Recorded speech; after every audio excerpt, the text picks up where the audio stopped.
Telugu questions, sir. 2 Telugu questions because we have. Sir మీరు ఈ ఎన్నికల్లో ప్రత్యేకంగా ఇది మా కాంగ్రెస్ ప్రభుత్వం 100 రోజులకి ఒక రెఫరెండం అని అన్నారు. అంటే ఇది కాన్ఫిడెన్స్ అనుకోవచ్చా, లేకపోతే ఇది ఓవర్ కాన్ఫిడెన్స్కి దిగజారుతుంది? మేము సంక్షేమ పథకాలు అమలు చేసిన విధానానికి ఒక నమ్మకం ఇది. మేము సంక్షేమ పథకాలు అమలు చేసినాం కాబట్టి ప్రజలు వాటిని విశ్వసిస్తున్నారు. అందుకే మా పరిపాలన మీద మీరు నిర్ణయం తీసుకోండి, మా పరిపాలన చూసి ప్రజలను ఓటేయమని మేము అడుగుతున్నాం. సార్, ఇప్పుడు ఈ ఎన్నికల్లో అసలు బీఆర్ఎస్ పోటీలోనే లేదని చెప్పి చాలా మంది కాంగ్రెస్ లీడర్స్ మీరు కూడా అంటున్నారు. ఇన్ఫ్యాక్ట్ ఈ ఎలక్షన్లు అయిపోయిన తర్వాత ఇంకా బీఆర్ఎస్ ఉంటుందా లేదా, వాళ్ళ నాయకులు కూడా ఇంకా చాలా మంది కాంగ్రెస్లో చేరే అవకాశం కూడా ఉంది అని చెప్పేసి ఉత్తమ్ కుమార్ లాంటి వాళ్ళు 26 మంది వస్తారు అని చెప్తున్నారు. అసలు ఇది నిజమేనా? బీఆర్ఎస్ అనేది పోతుందని ఎందుకు అనుకుంటున్నారు? ఎందుకంటే వాళ్ళ నాయకత్వం యొక్క వ్యవహార శైలి, ఈరోజు వాళ్ళ ప్రచారం కానీ వాళ్ళు తీసుకున్న నిర్ణయాలు కానీ ఆ పార్టీ మనుగడకే ప్రమాదం ఏర్పడుతుంది. కాబట్టి జరుగుతున్న పరిణామాలను చూసి రాజకీయంగా ఒక అంచనాకు వస్తాం. ఆ అంచనాతోనే ఆ పార్టీ ఎక్కువ కాలం మనుగడ సాధించదు. ఆ పార్టీలో శాసనసభ్యులు కానీ మిగతా నాయకులు కానీ ఉండరు, పార్టీని వదిలేసిపోతారని చెప్పి ఒక అంచనాకు వచ్చినాం.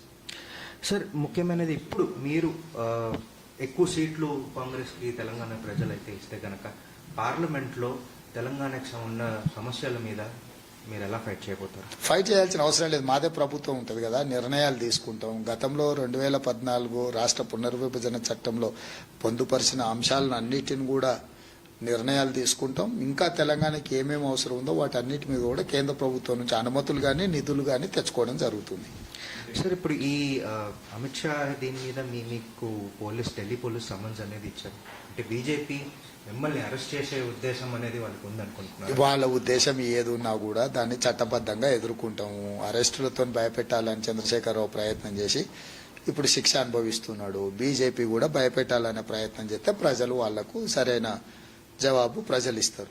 సార్, చివరి ప్రశ్న, ఈ 100 రోజుల్లో 6 గ్యారంటీలు అమలు చేసేది ఒక మీ నినాదం. కాకపోతే ఇప్పుడు ఆగస్టు 15వ తారీఖు హరీష్ రావు గారు కూడా ఛాలెంజ్ చేశారు. నేను రిజైన్ చేసిన ఆయన రిజిగ్నేషన్ లెటర్తో పాటు తిరుగుతున్నారు. సో ఆగస్టు 15వ తారీఖు ఈ ఛాలెంజ్ని మీరు తీసుకుని డెఫినెట్గా ఇవి ఇంప్లిమెంట్ అవుతాయి అనుకుంటున్నారా? ఈ ఛాలెంజ్ చర్చ రైతు రుణమాఫీ గురించి.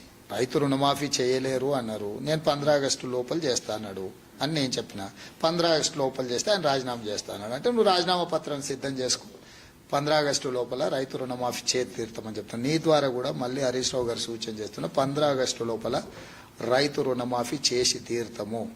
రైతు భరోసా పథకం కూడా మే 9th లోపల వేస్తామన్నాం. మే 6 తారీఖు వేసి చూపించిన మొత్తము 100% క్లియర్ చేసినాము. కాబట్టి అంచనాలు వేసుకొని బాధ్యతాయుతంగా వ్యవహరించి ప్రభుత్వాన్ని నడుపుతాం. 15 ఆగస్టు లోపల రైతు రుణమాఫీ చేస్తాం.